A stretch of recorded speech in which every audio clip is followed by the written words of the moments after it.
উত্তরাঞ্চল সহ সারা দেশে জেঁকে বসেছে শীত। ঘন কুয়াশা ও ঠান্ডা বাতাসের কারণে স্বাভাবিক জীবনযাত্রায় ব্যাঘাত ঘটছে, বাড়ছে সাধারণ মানুষের ভোগান্তি।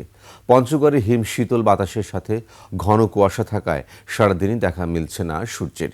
এতে দুর্ভোগে পড়েছে জেলার দুস্থ ও খেটে খাওয়া মানুষ।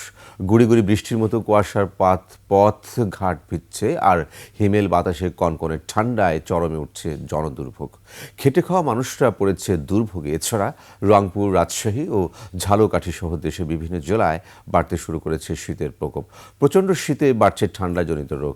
বিশেষ করে শিশু, বয়স্ক ও শ্রমজীবী মানুষ বেশি কষ্টে পড়ছেন। হাসপাতালে বাড়ছে রোগীর সংখ্যা।